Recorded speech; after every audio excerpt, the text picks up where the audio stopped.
দিন পর ভাবলাম যে আপনাকে পাবো, সেই জন্য আজকে কলকাতা থেকে দৌড়ে এসেছি এই পৃথ্বীরাজের ডাকে। কিন্তু প্রথম প্রশ্ন হচ্ছে যে এসআইআর নিয়ে আপনারা কি ভাবছেন, মানে আপনাদের স্ট্যান্ড পয়েন্ট?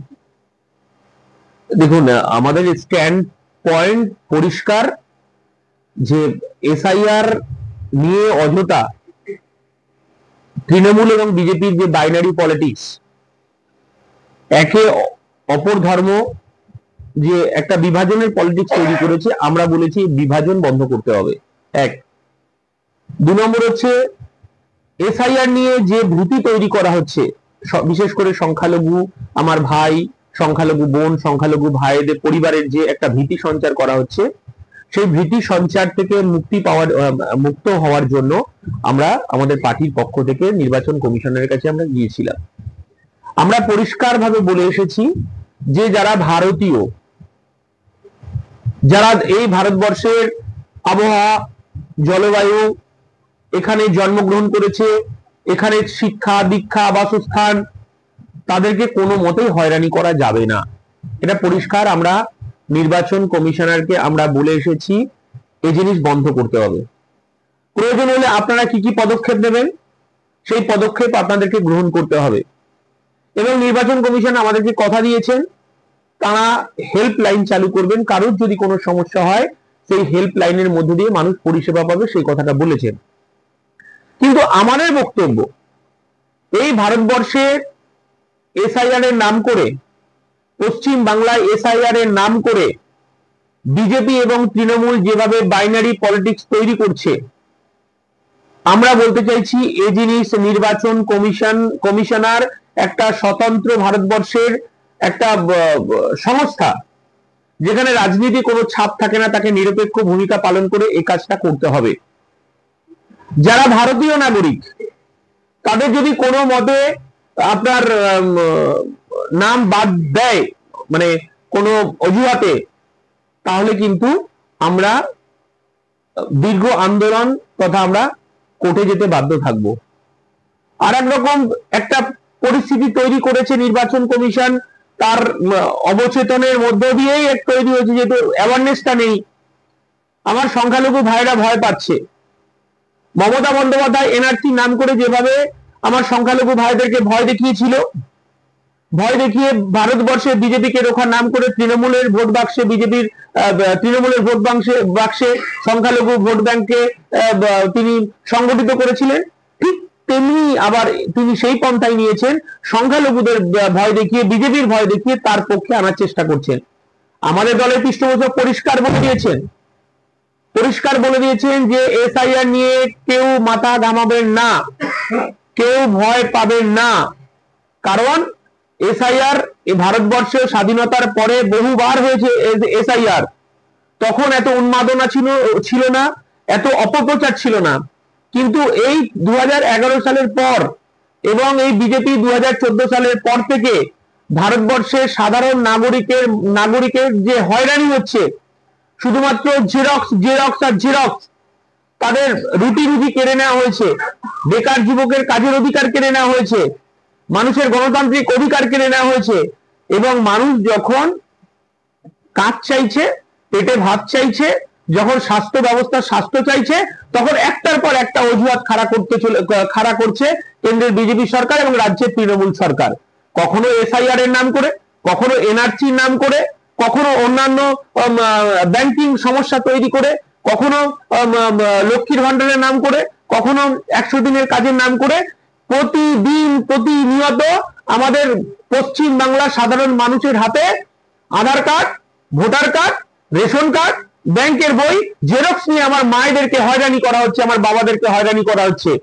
এর একটা সম্পূর্ণভাবে একটা ব্যবস্থা করা হোক, যাতে করে মানুষ যাতে হয়রানি না হয়।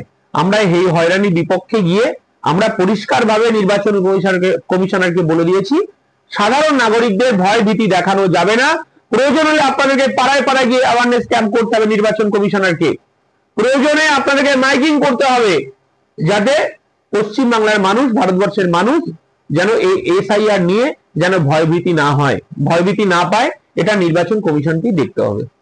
বলছি, আজকে কালীনগরে প্রথম, মানে যেটা পৃথ্বীরাজের ভার্সন অনুযায়ী, যে প্রথম আজকে আইএসএফ এর ঝান্ডা উঠলো এবং বলা হচ্ছে যে পৃথ্বীরাজের বাড়িতে এবং তার মায়ের সাথেও আমি কথা বলছিলাম যে পারমিশন পাওয়ার পরেও পুলিশ তাদেরকে রীতিমতো হ্যারাসমেন্ট করছিলেন যে কেন এখানে করছে, সভা কেন করবে, সভা তুলে নিতে বলা হোক। এই সমস্ত যে ভয়ভীতি, এর থেকে কিভাবে কাটাবে? দেখুন, আমরা প্রতিদিন মানুষের ভয় ভাঙছে, নওশাদের জনসভায় লোক বাড়ছে, প্রতিদিন ভয় ভাঙছে, আমার দলের পৃষ্ঠপোষক তার প্রতিবাদ সভায় ভিড় বাড়ছে। আজকে অলিতে গলিতে, চায়ের দোকানে, মুদিখানার দোকানে, ক্যাফেতে, স্কুল কলেজে একটাই নাম, নওশাদ নওশাদ।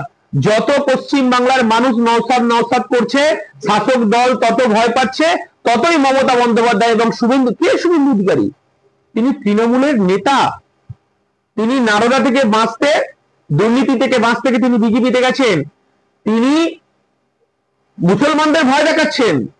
মমতা বন্দ্যোপাধ্যায় কোনো স্টেপ নিচ্ছেন না, কোনো আইনি পদক্ষেপ গ্রহণ করছেন না, আর তিনি এসআইআর নিয়ে আমার সংখ্যালঘু নিরীহ ভাইদেরকে ভয় দেখানো হচ্ছে, কখনো কখনো এনআরসি নিয়ে ভয় দেখানো হচ্ছে।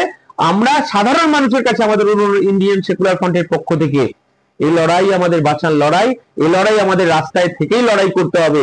যে সন্দেশখালী, শেখ শাহজাহানের সন্দেশখালী, যে সন্দেশখালীতে আমার মায়েদেরকে রাত্রি 12টার সময় তৃণমূলের পার্টি অফিসে পিঠে বানানোর নাম করে সেখানে চতুন গানে নাচতে হতো, আমার মায়েদেরকে ইজ্জত দিয়ে আসতে হতো তৃণমূলের পার্টি অফিসে গিয়ে, আজকে শেখ শাহজাহান জেলের ঘানি টানছে, সংবিধান আছে বলে জেলের ঘানি টানছে।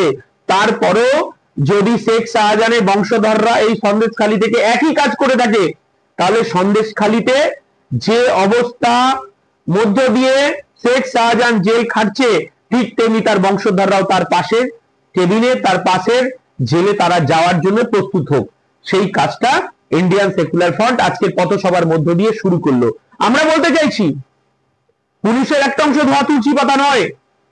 শেখ শাহজাহান যে সাম্রাজ্য গড়ে তুলেছিল, পুলিশ প্রশাসন তাকে সহযোগিতা করেছিল একটা অংশ, আজকেও তাদের বংশধররা পুলিশের খাকি পোশাকের আড়ালে আছে।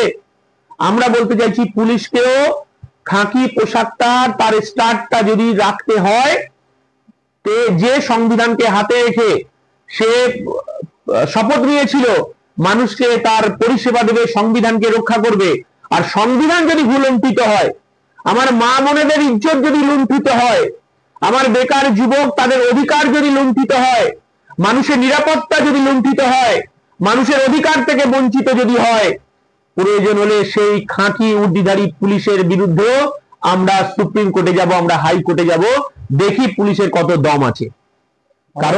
কারণ সাধারণ খেটে খাওয়া শ্রমজীবী মানুষের জিএসটির টাকায়, করের টাকায় এই পুলিশের চাকরি হয়, এবং সেই পুলিশের চাকরির টাকায় তার সংসার চলে, তার ছেলে মেয়ের পড়াশোনা চলে, এটাও পুলিশকে মনে রাখতে হবে। আমার শেষ প্রশ্ন, মুখ্যমন্ত্রী মমতা ব্যানার্জি বলছেন মহিলাদেরকে রাত্রি 12টার পর যাতে তারা বাইরে না বেরোয়, এইখানে আইএসএফ কি মনে করছে? আমরা এই সিস্টেমের পরিবর্তন চাইছি। আইএসএফ একজন রাজ্যের মুখ্যমন্ত্রী, যিনি 2021 সালে বলেছিলেন বাংলা তার নিজের মেয়েকে চায়, এই বাংলার মানুষ তাকে ভরসা করে বাংলার মেয়েকে ভোট দিয়েছিল, আর যখন এই সন্দেশখালীতে কোনো হসপিটাল নেই, সন্দেশখালীতে তার মা তার সন্তানের চিকিৎসার জন্য, তার স্বামীর চিকিৎসার জন্য, তার আত্মীয় স্বজনের চিকিৎসার জন্য যখন আরজি করে দোতলা, 3 তলায়, 4 তলায়, 7 তলায় তার পেশেন্ট বেডে শুয়ে থাকে, আর আমার মা যখন সেই আরজি করে নিচে শুয়ে থাকেন, রাতের পর রাত ডাক্তার কি ওষুধ লিখছেন, ডাক্তার কি বাইট দিচ্ছেন, ডাক্তার কি বলছেন, কিন্তু আমার মায়ের আরজি করেন নিচে নিরাপত্তা নেই, আমার তিলোত্তমা বোন ইজ্জত লুণ্ঠিত হয়। আরজি করেন যেখানে পুলিশ প্রশাসনের ঘেরাটোপে, প্রশাসনিক দপ্তরের ঘেরাটোপে আমার মা বোন লাঞ্ছিত হয়, আমার সন্দেশখালীর মা বোনদের পিঠে পুলি বানানোর নাম করে শেখ শাহজাহানের পার্টি অফিসে মমতা বন্দ্যোপাধ্যায়ের ছবির নিচে যে ইজ্জত বিক্রি করতে হয়, ইজ্জতটা দিয়ে আসতে হয়। আমরা ইন্ডিয়ান সেকুলার ফ্রন্ট, আমার দলের সেনাপতি নওশাদ সিদ্দিকী, আমরা এই সিস্টেমের পরিবর্তন চাইছি, আমরা পুলিশ প্রশাসনের পরিবর্তন চাইছি। মমতা বন্দ্যোপাধ্যায়ের লজ্জা হওয়া উচিত, তিনি রাজ্যের সর্বময় অধিকর্তা, তিনি আমাদের রাজ্যের অভিভাবক, তিনি রাজ্যের পুলিশ মন্ত্রী, তিনি কি করে এই কথা বলেন, তার লজ্জা হওয়া উচিত। আমরা বলতে চাইছি, এই সিস্টেমটা 2026 সালে এই সন্দেশখালীর আমার মায়েদের কাছে, এই পশ্চিম বাংলার আমার মায়েদের কাছে আমরা করজোড়ে অনুরোধ করছি, 500 টাকা 1000 টাকা দিয়ে, আবার ভোটের সময় 2000 টাকা করবে মমতা বন্দ্যোপাধ্যায়, 2500 টাকা করবে। আমার মা বোনেদের ইজ্জত অতটা সস্তা নয়, তাই আমার মা বোনেরাও জোট বাঁধছে, নওশাদ সিদ্দিকী ইন্ডিয়ান সেকুলার ফ্রন্টের সঙ্গে রাস্তায় থাকছে। এটাই মমতা বন্দ্যোপাধ্যায়ের সব থেকে বড় ভয়, এবং যার কারণে হিন্দু মুসলমানের রাজনীতি, এই এসআইআর এর নামে ভয় দেখানোর পরিস্থিতি। একদিকে শুভেন্দু অধিকারী, যখন শুভেন্দু অধিকারী মুসলিম বিরোধী কথাবার্তা বলছে, সংবিধান বিরোধী কথাবার্তা বলছে, তখন মমতা বন্দ্যোপাধ্যায় সাহসে কুলায় না তার নামে একটা এফআইআর করতে।